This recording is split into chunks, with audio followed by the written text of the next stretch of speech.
podcast is part of the Sports Social Podcast Network. On this week's Cardiff Central podcast, myself and Fraser have a look back at a frustrating game against Connacht on Friday and review the Challenge Cup pool stage as a whole from Cardiff. We try and cobble together a 23 to face Sharks at the Arms Park on Saturday and round up all of the pathway news.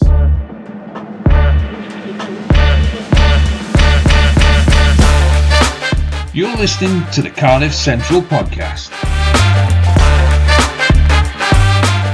Hello and welcome to this week's Cardiff Central podcast. My name's Dan, taking the lead this week with Harley, unfortunately sidelined with an ill toddler. So best of luck to her and to him as well. It's not fun being in the house with an ill toddler, definitely. But I'm joined as usual by Fraser. Fraser, how are you? Yeah, not bad, thank you. It's getting by. I don't have a toddler in my life, but I can't imagine how much worse it could be with a toddler.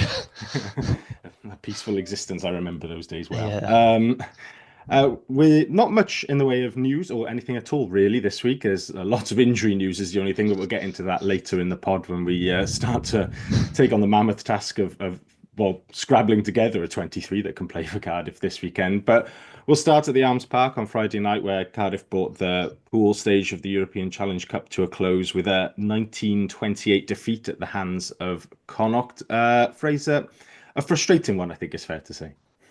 Yes, yeah. Obviously, you were there at the Arms Park, but I mean, watching it from a distance, it felt like it was kind of an encapsulation of like a bit about our season. I mean, obviously done pretty well, but it was just very frustrating and like moments of glimpses of brilliance and like great play, but just not quite being able to capitalize on it.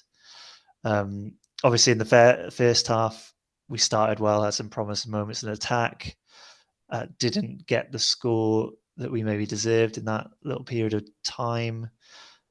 Then Connacht, obviously, they came back into it. They used Bundyaki really well throughout the match. I mean, he was silly good. His ability to like play the line right up to the line, but obviously he's fucking massive, so you can't just allow him to be. He's got such a threat there, but then his hands are so good as well. It's just like his decision making. He was brilliant throughout. But yeah, he started coming into it a bit more. We were on the back foot quite a lot of the first half, but I think we defended pretty well, generally speaking, throughout the match, really. And yeah, our scrum started a bit iffy, but definitely shored up, and it wasn't actually as worrying as I thought it might have become. I'd like to shout out Alex Mann, who I saw he was holding up Barrett's arm in lots of the scrums, which I really appreciated. That was that's nous right there. But yeah, I think it was a fair score in the first half. We had that Bowen had that chance to kind of run clear, and he just couldn't get it gathered, which was a bit frustrating. And our line-out was a bit iffy. But yeah, it was a fair first half. Thomas Young looked brilliant. I mean, he looked even better in the second half. Obviously, we started off with that great try after their yellow card from the line-out, Big Al with like that big burst, and then Thomas Young, little snipe from the ruck, which was really good. And obviously, he scored that silly try on the wing, his pace. And I don't know if the grubber I couldn't tell if it's accidental and it kind of just like happened. But I'm going to give him the benefit of the doubt and say he meant to do that. And he's a genius. But yeah, he was brilliant. But I think in the second half, I think the toll of defending for long periods was taken. And we just kind of, allowed them through. There was one was a soft tackle from Big Al, I think, but it was just tiredness, tired bodies. But I think overall we had chances again, and just like silly handling errors or missed lineouts in key areas. I think lineouts in the 22 is the most frustrating thing you can possibly like witness. Just coughing up possession in those promising situations is such like a demoralizing thing to witness. So that happened, I think, a few times. But yeah, overall, I mean, it was just frustrating. Ben Thomas had a good game, I think, at 10. Good decision making, and he made some errors, but he didn't let them affect him. He has that kind of confidence that you need in a 10, I think. And yeah, just reiterate, Bundyaki was great throughout the match. And I think that quality, they just had an extra quality that we didn't, and maybe that's strength and depth and like not having the subs to come on. But yeah, I think that's my overall summary of the match. I don't know what you think. Obviously, you were there, so Yes, I can't disagree with any of that. It's one game which I haven't watched back. Usually, I sort of go to the game and then I watch it back and notice a whole load of different things. But because, well, I won't openly admit to how I watch Premier Sports when we're on there, but I'm not a subscriber. So I haven't. I think the only place to watch it back has been Premier Player, so I haven't had a chance to do that. But I think that exactly right what you say about the physical toll of defending. To jump in with Harley's stats as he usually provides us with, but on Rugby Pass this shows the top 5 tacklers on the evening were Thomas Young fifth with 21, then Alex Mann and Teddy Williams both made 22, and Alan Lawrence and Rhys Barrett both made 26 tackles, which is wow, yeah. I mean those are like they're impressive, but also not really stats that you want to see your team making. You don't want to be defending and having to make that many tackles, but yeah, it was certainly one with an extensive injury list and in some positions down to real bare bones. Then having to do that much work and having question marks over sort of the quality depth in some areas already. I know some after the game. I think some people. I was on Twitter felt that I was maybe a bit harsh by saying we were sort of always second best in it, but I never, at no point during that game did I feel like we were going to win it. I didn't like the scoreline was close because we kept it close with a sort of really dogged defensive effort.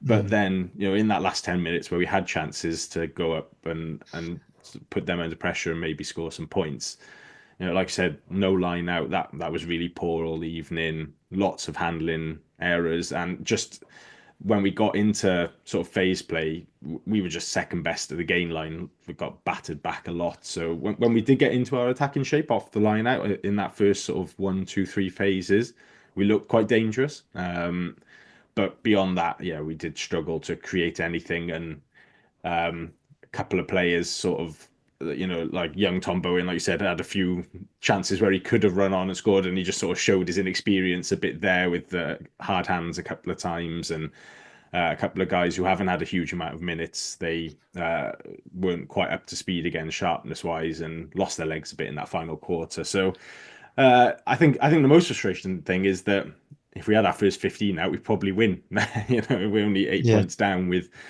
so many injuries. I reckon you probably put 8 to 10 players in who were injured that would have started if they were available there. So yeah, it's an annoying one, but that's how it goes. You mentioned Ben at fly half there. Obviously, Sheedy was on the bench but didn't come on. Ben's going off to play fly half now for Wales. We assume we'll see him quite a bit there in the Six Nations. I think Jockey had said before the game that he wasn't expecting to use Sheedy to keep him back in case, as he's our only 10 really now for the next few weeks with De Beer injured. Would you have liked to have seen him come on, or do you think it was going well with Ben there, and so it was right to keep Sheedy back for the next few weeks? Yeah, I think that's probably a good decision to keep Sheedy back. To be honest, I don't know what him coming on would have changed. I think maybe it would have made a difference and made more fluency. But I thought Ben Thomas played well at 10 in that game, and yeah, showed the confidence that you want to see in a fly off. And I think to emphasise the fact that Callum Sheedy will be basically our only 10 for quite a while is key that he remains fit. And obviously, I guess all our Wales players, are they going to be in camp by Saturday? Is that right? Or are they available against the Sharks? Yeah, unless Gatland chooses to give us some back, which is unlikely, then they'll be unavailable for this weekend. Yeah. Yeah, so I think it was probably the right decision to keep him on the bench. What do you reckon? Do you reckon he would have made a difference or changed the outcome of the game? I mean, I don't think he definitely would have. My feeling was that Jennings' legs had gone by sort of 65 minutes, and that I think the tricky aspect of it is that it's becoming apparent now, in the same way that sort of 2017-18 with Gareth Anscombe, he was our best 10 and our best 15. And the way you then used him sort of depended on who the backups were. So he ended up at 15 because Jared was a better second choice, fly half, then Matthew Morgan was a better second choice fullback.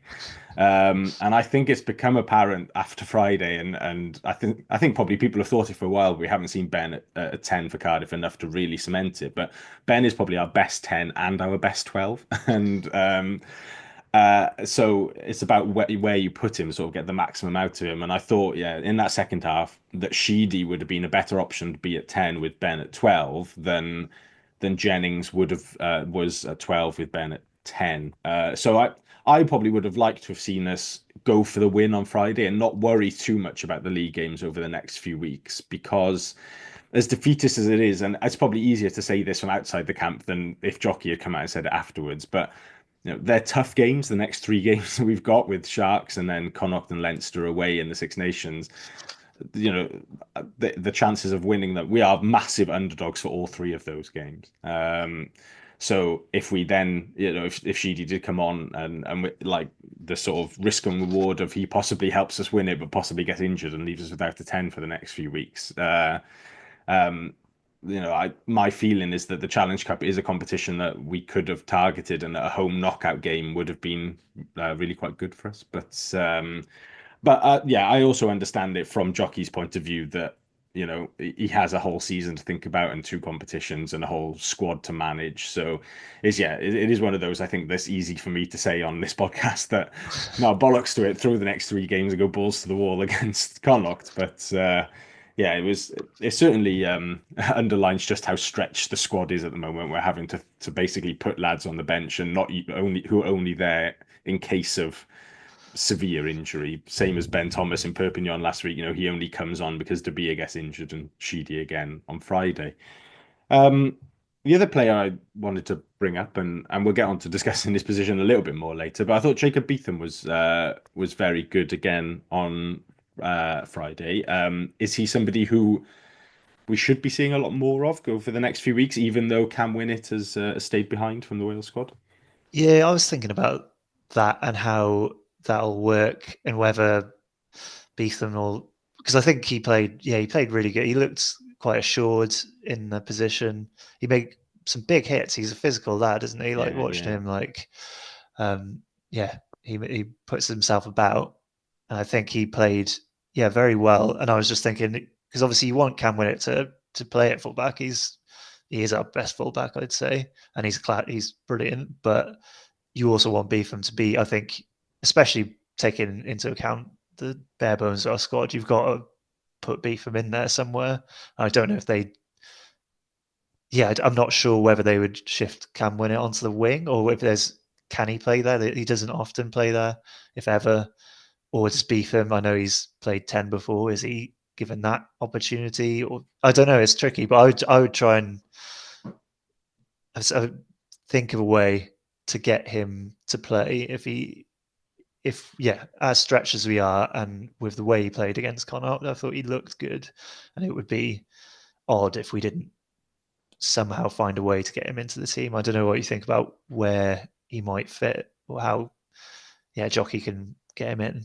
I thought one of the very first episodes of this podcast I did towards sort of the start of the last calendar year, sort of midway through last season, I nailed my colours to the mast of I see Beetham as a long-term 12. I think that's ultimately where his position will be. He's obviously he's played 10 a lot coming through the pathway, and did it for Wales a little bit last summer as well. So he's got that distribution and playmaking. He's, like you said, big old boy. That one tackle right on our own try line that he made, I don't know which Connacht player he was, but they were sort of flattened basically by him one-on-one on the try line. So he's physical in defence. I think that we haven't seen it too much, but watching him play for the Rags before his injury a bit, and when he was carrying the ball back from the backfield, he is big and physical through contact as well. So I think that's an area that he would develop, but I think certainly he's more than robust enough to give you go forward. And then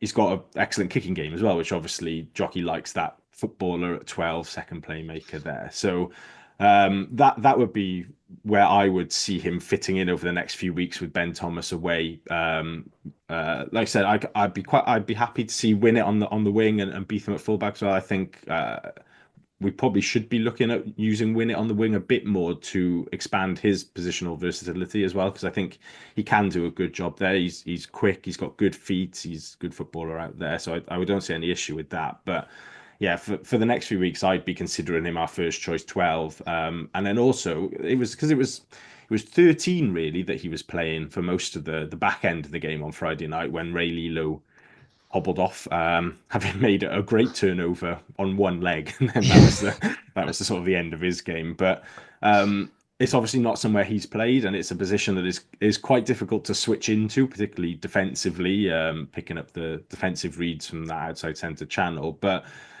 he looks like a really smart rugby player. He's got a good top 2 inches. I think if you gave him a run of games there, he could pick that up quite quickly. You might have to take some short-term pain for medium-term gain. But yeah, I know that Jockey has said before that they see him as a 15 and that's where they want to play him. But I hope that they're sort of reconsidering that angle, and that with Winnett there and the need to get Beetham on that pitch as much as possible, they are thinking that he is a centre, because there's definitely a possibility in my mind that by the start of next season, our first choice 10 could be Ben Thomas and our first choice 12 could be Jacob Beetham there going forward. So yeah, that'll be interesting to see what they do over the next few weeks with Beetham. The result on Friday then left us third briefly in our pool, and we relied on results elsewhere, which came from Lyon absolutely battering Cheetahs in France, which meant that we couldn't be jumped.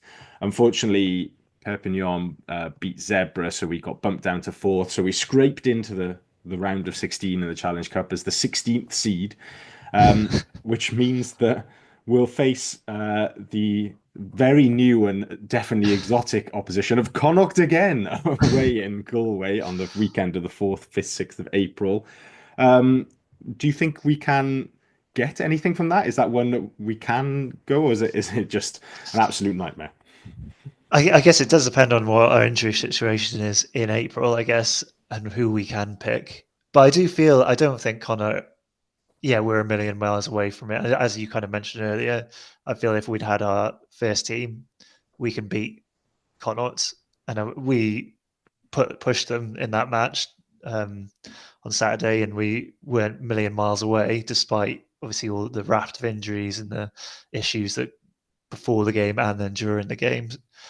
So I wouldn't be confident, obviously, go playing away in Connacht, a tricky trip, but I would definitely prioritize that as a possibility. So I think, as you mentioned, our league fixtures are more difficult in the second half, and it's going to be tricky to get in the playoffs. I think it's still an option. I think we can do it, but if we who would we play if we beat Connacht in that? So our path is off the top of my head now. It's the game involving Racing, I believe. If we beat Connacht, as they drop down, somebody did send it to me on Blue Sky the other day. So it's Racing or this is good viewing as I scroll back from my phone. No, it's okay. Racing or Perpignan. So we're just playing loads of teams that we already know. But if we beat Connacht, it would be Racing or Perpignan, and then if we beat Racing or Perpignan, it would be Ospreys, Scarlets, Lyon, or Sharks. So there is quite a funny possibility where we could advance all the way to the final playing Connacht, Perpignan, and Lyon again. So we can just play the same teams over and over. Yeah. A Groundhog Day, I guess, but yeah, a positive outcome. You do it again, it turns out all right. Yeah, so I think we've got the chance. Why not go for it? I think we can beat Connacht. We've definitely got the ability to do that. They're not, and yeah, Bundyaki was silly good. So if he's not playing, that would be great. If he could, I don't want to wish injury on him, but I wouldn't mind. Just a tight calf. He can't play the game, and he's back the next week. That's all I'm asking.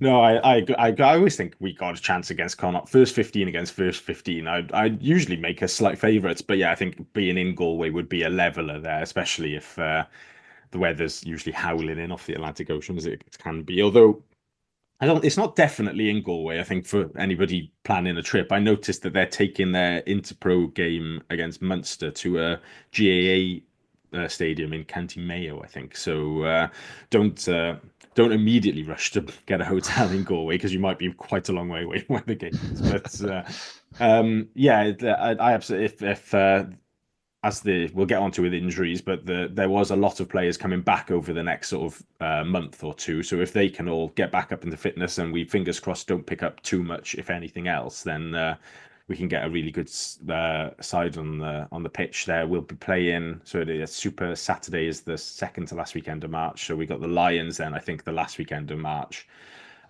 before going into that Connacht game. So if we can rest a few of our Six Nations guys in that Lions game, and they're back fit and firing to go away at Connacht, then yeah, absolutely give us a chance. Good stuff. So that's the Challenge Cup pool stage to an end. 1 win, 3 losses. Overall, is it a disappointment as it looks, where we didn't get that home fixture, or is it a case of sort of injuries dictated and we sort of did as well as we could in the circumstances? I think it's a little bit frustrating. Just the matches individually were all quite frustrating because I felt watching them, we were in them towards more or less to the end, and we had the capacity to kind of get over the line. I think we could have made more of it, but I think just getting through is positive. Just getting into a knockout tie is exciting, even if it's against Connacht again. Still quite exciting to be in. I mean, I love being in Europe as a Welsh region in Europe doing well is really great. And I think as much as it would have been nice to get a home draw and play somebody different, I think we did all right. And I think that it's an encapsulation of our season. That kind of, I mean, we've done a little bit better in the URC, obviously getting over the line. Maybe we're reverting to the norm of just not having the depth in the squad to actually be there consistently. Because I think we could have got results in pretty much all the games we played in the group. What do you reckon? Yeah, I think that's a very fair summary. We were in all of them, didn't quite get over the line in 3 of them. I think there was a few comments after the game on Friday on the old socials where people were sort of saying we should have gone for it in Perpignan, but I think with the injury report that came out in the week, I'm not sure there was much stronger we could have gone. Actually, we could have used Ben Thomas, but other than that, Josh Adams was injured, James Botham was injured, Tadui Faletau was injured.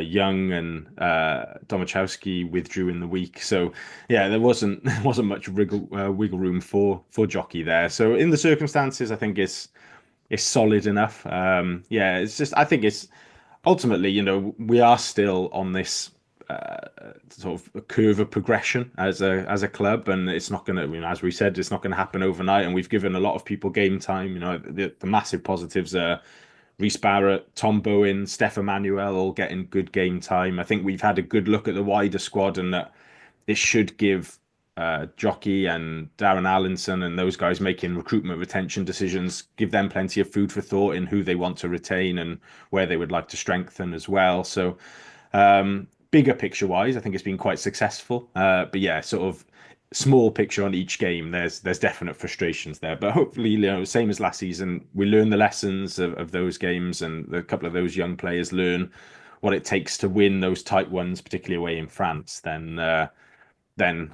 ultimately it will stand them in good stead going forward. Right, that's Friday night done, dusted. So at this point of the podcast, just to say, if you're enjoying what you're listening to and want to hear more, feel free to like and subscribe on whatever podcast platform you're on, or if you're watching our lovely faces on YouTube, then feel free to like and subscribe on there as well, and you can delve into the multitude of other podcasts that are produced by this channel covering all the Welsh sides and the URC and women's game, who will be no doubt producing a podcast this week after Sean Lynn was announced as head coach at last in what was surprisingly competent decision making from the WRU. I'm not sure if that'll last, but good to see briefly it rearing its head from them.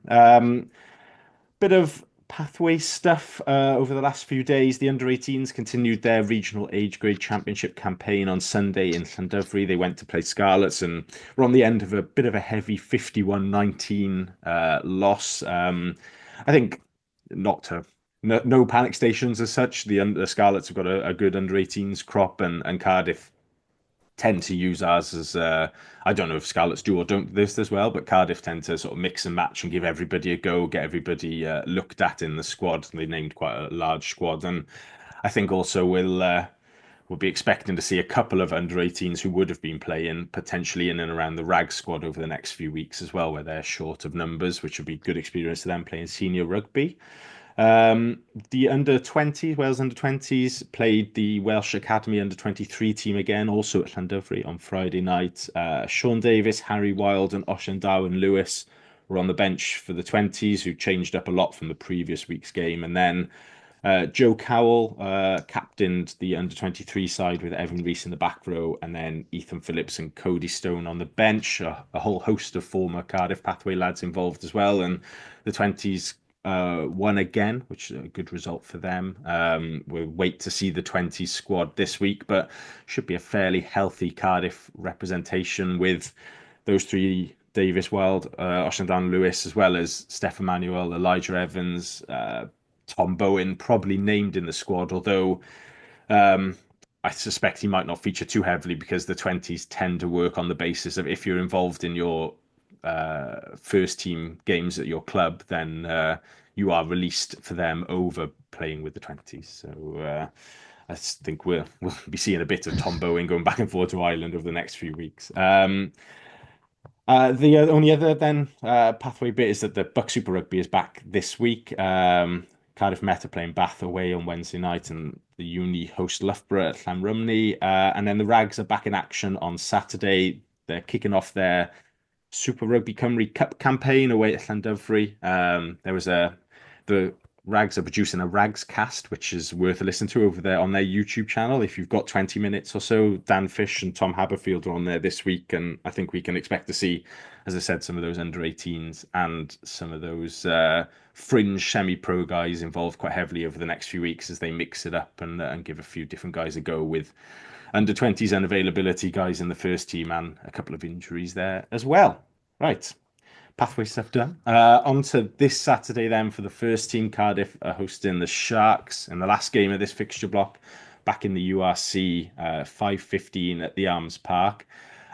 Fraser, I suppose the question is exactly how much are we dreading this one? Well, I'm going along to it, so yeah, I'm going to see a massacre firsthand, I guess. No, it should. I mean, it'll be fun to see, some of these World Cup winners. I mean, I know you were mentioning them earlier, come down, and I mean, yeah, I don't hold up much hope for us getting a result, but it'll be a good test again to see where we're at. I know, and see how we are coping without the Wales team. I think it's going to be quite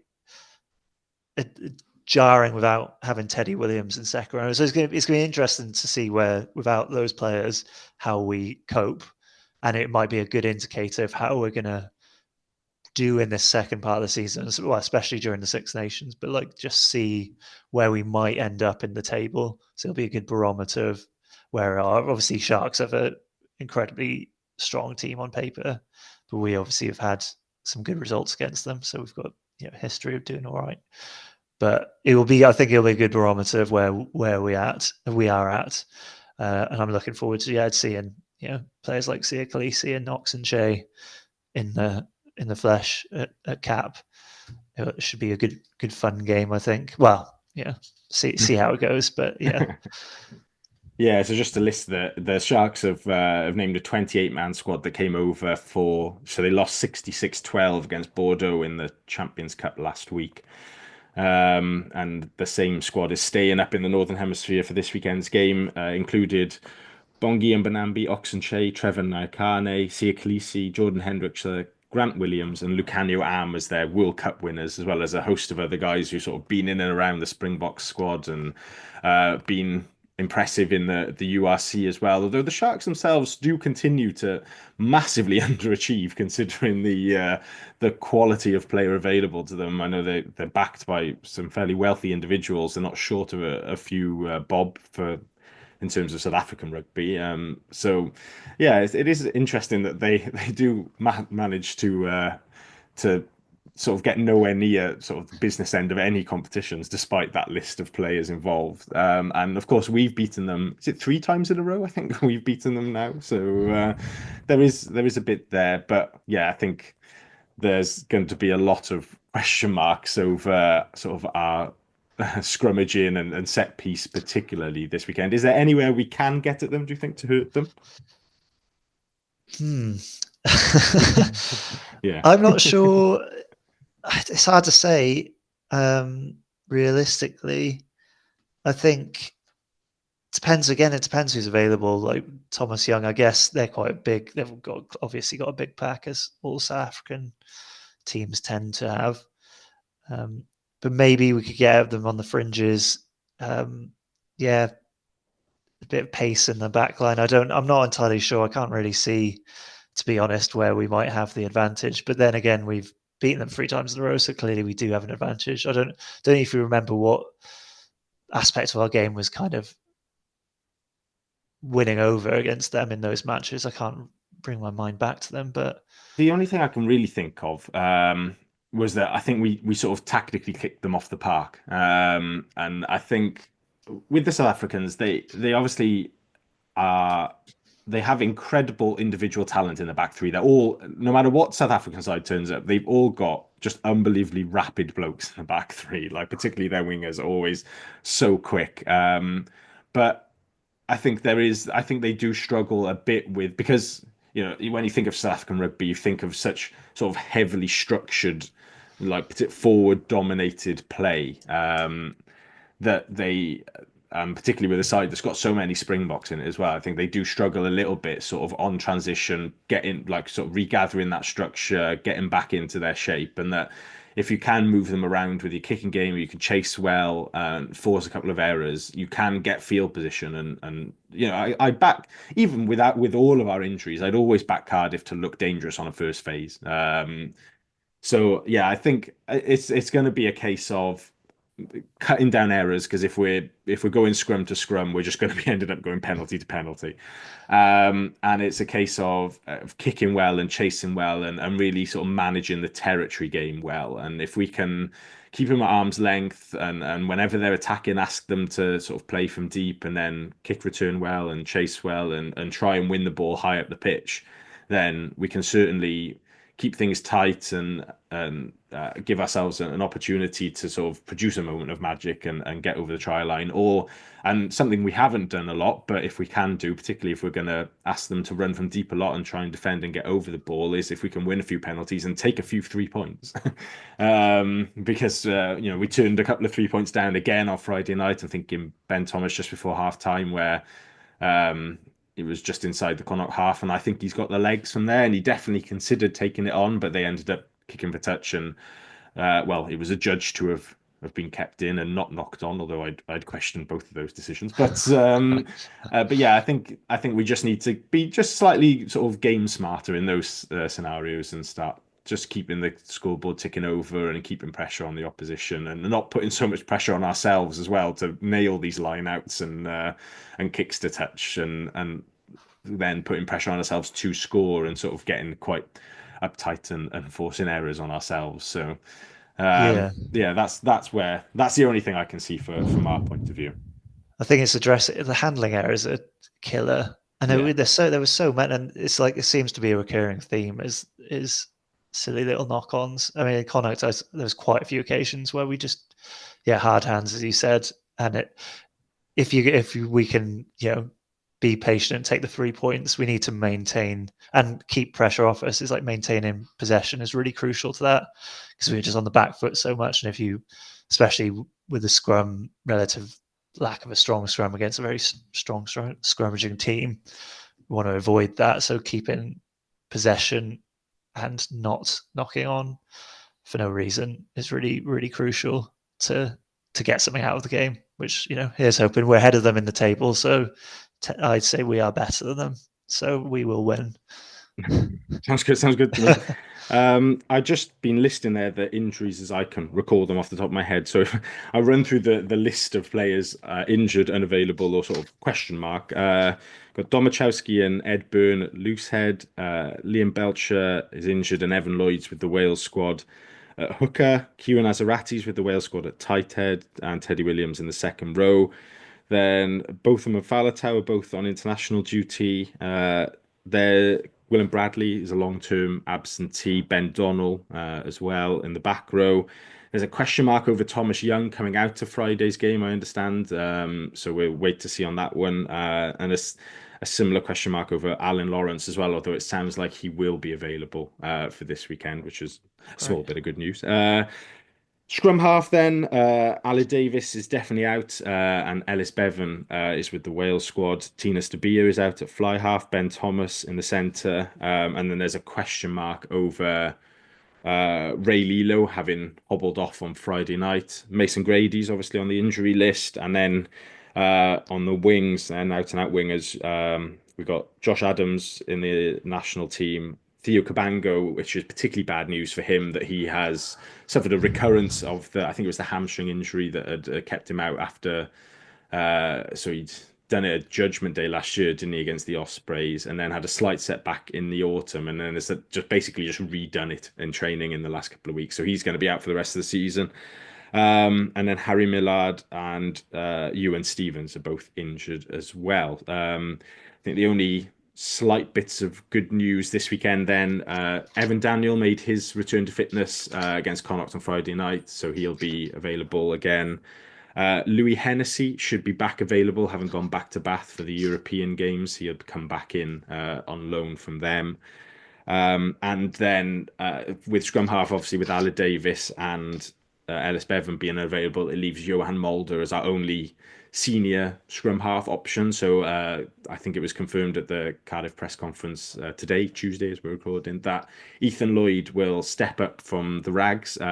He's a former academy player, played a lot for the Rags whilst in the academy. Was part of sort of cup winning sides and league winning sides a few years ago. Went away briefly to, I think it was Merthyr he ended up signing for. But I have something in the back of my head says he also played for Newport briefly at the start of the season as well, but came back when Tom Haberfield got injured, and has basically started every game for the Rags over the last few weeks, and has looked in really good nick, in fairness to him. So it's I think it's a good tick in the box for the Rags, producing players to step up, and for Super Rugby Cymru generally as well, to take a lad who is, I think he's around 22, 23, had just come out of the professional game, given him an opportunity, and now he gets another dig at the professional game again to see what he can do off the bench on Saturday.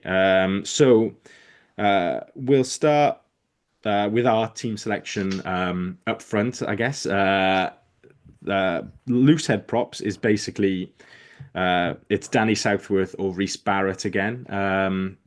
I think it's sort of which one do we send into the lion's den, really, of scrummaging. I'd maybe suggest Barrett starts again on the same basis as last week, that it's easier to manage his minutes from the start, rather than Southworth potentially going down after 5 minutes and then Barrett being subjected to 75 minutes of being pummeled to death by the South Africans. Is that fair? Yeah, I think that's a fair choice. And I think Reece Barrett, I think you mentioned earlier, I mean, obviously the amount of tackles he did against Connacht was pretty impressive for a loose head, and he does look really good in the loose. He's got like a really dynamic ball carrier, can really make yards. He looks really promising. I've been quite impressed with him in the past couple of weeks. And obviously his scrum was a bit iffy at the start, but with some help from Alex Mann and just like getting used to it, he did shore it up a bit. So yeah, I think start with Reece Barrett. Obviously, if it's getting, too brutal, then Danny Southworth can come on. But I can't imagine it's going to get a huge amount better if he does come on. But share out the pain. Basically. Yeah, basically, yeah. Just I think ultimately just trying not to kill the confidence of everybody. Hooker then is another straight shootout. Dav Hughes or Evan Daniel. Any preference there?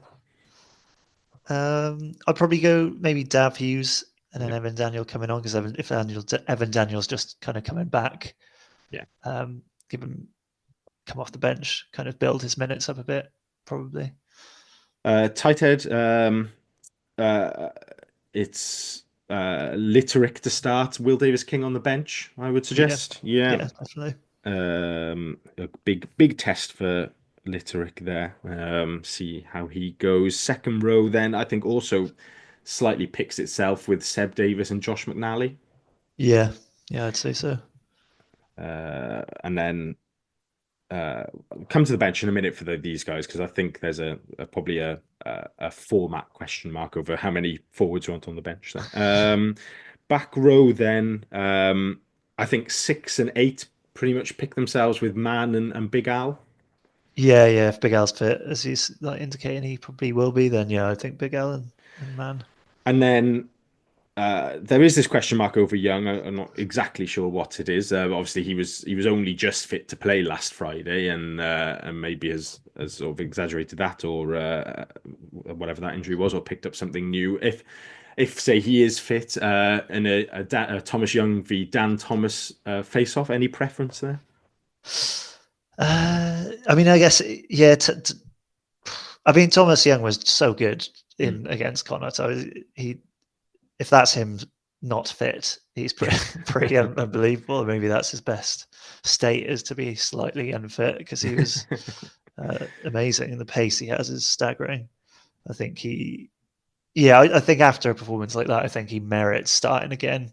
Yeah. So I would probably, if he is fit and he's ready to go, I'd probably give him another game, because he has not played a huge amount this season anyway. Yeah. So I probably would. But I love Dan Thomas, so yeah, it's not a bad backup, is it? No, it isn't, if Young doesn't make it there.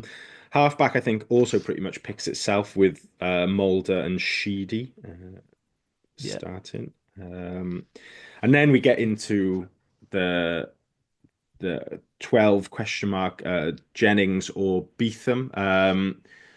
I'm obviously hung my hat on the Beetham train. Any objections to that? Or? I'd like to see that. I think it would be really good to see Beetham play, and I think he's got all the attributes to be a really classy 12. So I think you're right about Rory Jones. He kind of just like he was all right against Connacht, and then kind of his legs did go. But yeah, why not give Jacob Beetham a chance, especially if we're wanting to play over the next couple of weeks. Yeah. So if he does shine in that position, that'd be really, really fruitful. 13 then, Lilo question mark or Louis Hennessy. Is it just Lilo if he's fit and then Hennessy if not, or even if the Lilo might have been fit, do you give him a sort of a week off with Hennessy back involved? I think you probably give Hennessy a game, because again, he's not around for that long in Cardiff, is he? So might as well make the most of him playing.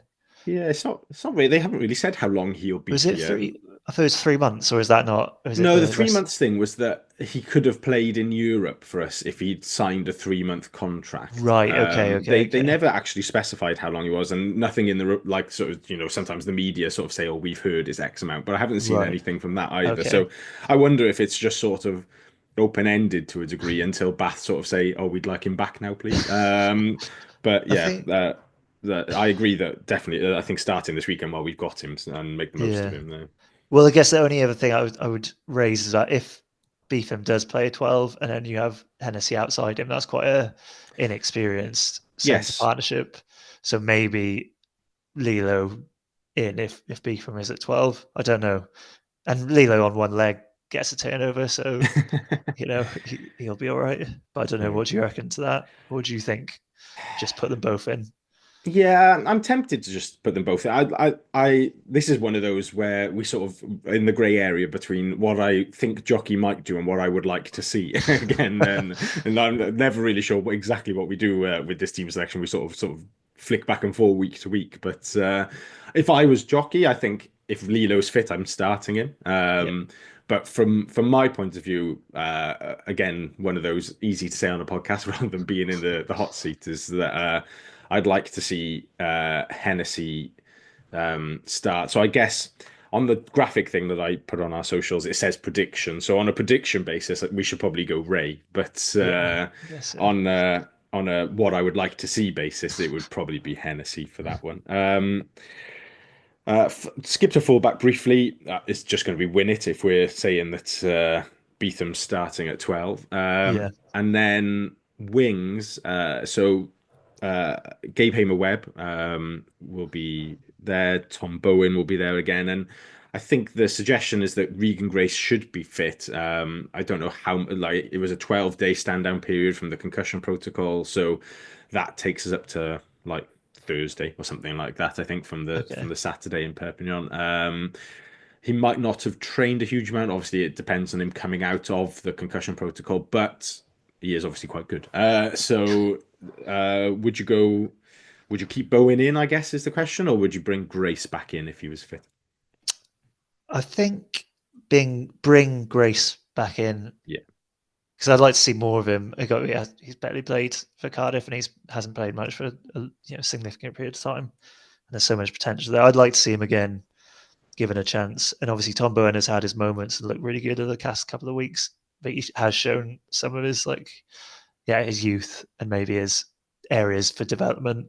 Yeah. So it wouldn't harm to give him a little rest. And I would. Grace and Hamer-Webb on the wings would be.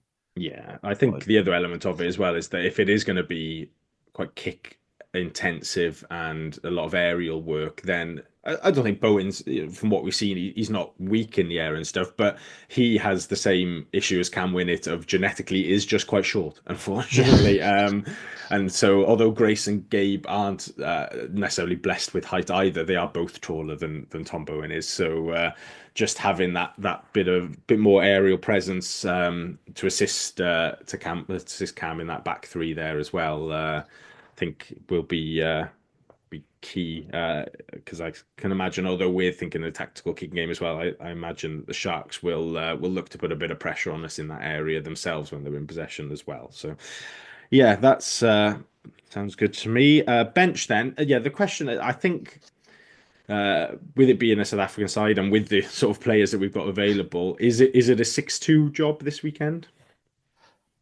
I think you'd probably, I guess, I think you'd probably want to do that. Just shore it up, make sure that we don't get more injuries or get really, really done in the scrum. So I probably would go 6-2 if we have the numbers to do that. Then, that's the thing. Who fancies a game? Hands up. I think so. Rory Thornton's your backup second row. I would suggest, and then back row wise, you've got Mac Martin in there, and then if hopefully Young is fit, then Dan Thomas slots in as your sixth guy. Yeah. If not, I would suggest I'd still stick with 6-2 and probably bring young Lucas De La Rua onto the bench. He played for the under-23s in that Welsh Academies team that played Wales under-20s in the first week, but noticeably wasn't involved last week, which made me wonder if he'd been hauled back into first team training and was in and around the first team squad there. And I think I seem to remember him playing pretty well in that Misfits game against Toulouse a couple of seasons ago and stepping up there. He's been very good for the Rags this season. Question mark over exactly where his best position is, 6, 7 or 8. I think he can do a job or 3, but I thought he was particularly impressive at 6 against Newport in the game at the Arms Park just before Christmas. But yeah, I wouldn't have any. I don't know how much you've seen of him, but I wouldn't have any issues with him being thrown in there and just sort of saying 15 minutes at the end, go and cause as much havoc as you can. Yeah, I think I haven't seen a huge amount of him. The only thing is, I guess when I did see him in under-20s, he's not a big, huge player, is he physically? No, he's not stature-wise. No, he's not. But I think he packs a surprising punch. Sort of. Think of somebody who sort of does, Jack Morgan-esque in that sort of manner, or James Botham. That they're not like 6'4", 125 kg blokes, but since that 20s campaign as well, I think when you see him again, you might think, it's in the same way that we did with Alex Mann a few weeks ago. That guy's been in the gym a bit. He's definitely put on a bit of timber in the last sort of 8 to 12 months or so. So definitely. If Thomas Young is unfit, then Lucas De La Rua, I wouldn't have any qualms with that at all. And then I think back to, obviously we know it's Ethan Lloyd is the replacement scrum half on the bench, and then your outside back option is, well, as a Bowen is there, but doesn't give you much positional versatility. It's just a winger. It's pretty much Jennings or Jennings then that we've got left, I think. Yeah. I was going to ask about Ethan Lloyd. What's Ethan Lloyd's like? I haven't seen him much for him play. What's his like key or like point of difference, I guess, as a scrum half, or what's his like area of strength? He's very organised and very good kick-in game.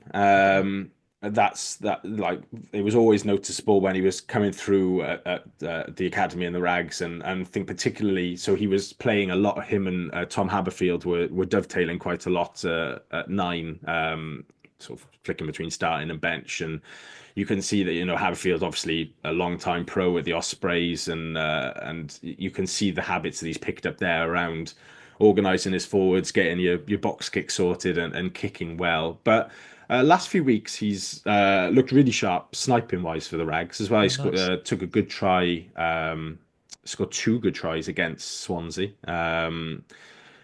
One, pick and go from the base, sort of sells the whole defence with a dummy and dives over, and then the other one tracking on the inside of a break from the back of a scrum. So he's somebody who he's got plenty to his game, and was probably a bit unlucky to have been released the first time round from the academy. I think it was just at a time where Lloyd and Thomas were still there in the first team, so there was a really good first and second choice. Then we had Ellis Bevan and Jamie Hill at the time coming through just out of the academy. So obviously with the amount of financial restriction at the time he was looking to get a contract, it just didn't work out for him. But I'd certainly say that if he impresses this next few weeks, that he'd be in line for a contract if there's one there. We've got Sean Davis, who will be with the under-20s this season.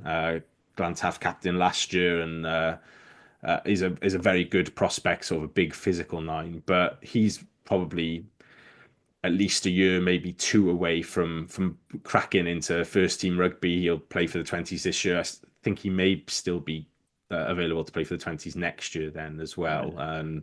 And that's when he'll start. He's been on the bench a lot for the Rags this season, so I think he'll start for the Rags a bit more. So yeah, it wouldn't be a massive surprise if they did say to Lloyd, look, here's a 6-month deal to the end of the season if you fancy it, and then that's his sort of trial period to earn a longer deal. But yeah, I'm pleased to see him get the opportunity, and think he deserves it, and it's good for him and the Rags. Yeah, sure. And so that's our 23 there. So just to recap, the starting team from 1 to 15. Rhys Barrett, Dav Hughes and Rhys Litterick up front. Seb Davis and Josh McNally in the second row. Alex Mann, Thomas Young, if fit, if not Dan Thomas. And Big Al Lawrence in the back row. Johan Mulder and Callum Sheedy at halfback. Jacob Beetham and Ray Lilo in the centres, with Regan Grace, Gabe Hamer-Webb and Cam Winnett in the back 3, and then a 6-2 bench of Evan Daniel, Danny Southworth, Will Davis-King, Rory Thornton, Big Mac Martin, either Dan Thomas or Lucas De La Rua, depending on Young's fitness, and then Ethan Lloyd and Rory Jennings in the backs. I think that's in the circumstances of that injury list and unavailability list, it's a team that will be noticeably second best, but can give it a good go, I guess, is at least the thing. Yes, yeah, definitely. Here's hoping, and yeah, some good opportunities for players to kind of showcase. I mean, look, yeah, someone like Johan Mulder, obviously, it's a big chance for him to show that he's, because we haven't really seen much of him. I think he's looked a bit better the last couple of games coming on. He's not looked bad, so it'd be good to see how he forms starting. So. And against his compatriots, so maybe I'll give him an extra edge. I think he'll be unreal. So here's hoping. Yeah, absolutely. So as said, that game's on Arms Park Saturday evening, 5:15 kickoff, or probably on S4C or BBC if you can't make it down. But it looks like the crowd's going to be a good one. There's a mini and junior rugby festival, I think, before the game, and they'll be walking around the pitch at halftime. So it'd be a good atmosphere down there, good crowd, and yeah, even if the game doesn't quite go our way, then there's plenty of high quality Springboks on show, and hopefully a good display of rugby at the Arms Park. That's it from us. We'll be back next week. We'll look back over that Sharks game, review the fixture block as a whole, and look ahead to the Six Nations before getting into the Six Nations period. And we'll announce our plans of what we're doing over those few weeks on socials. But Fraser, thank you very much. Thanks, Dan. And thank you all for listening. Catch you next week.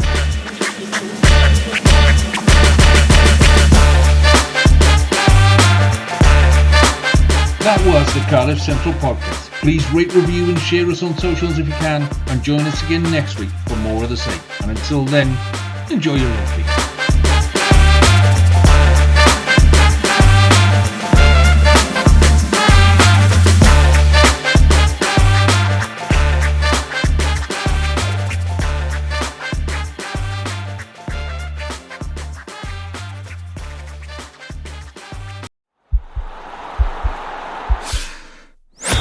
This podcast is part of the Sports Social Podcast Network.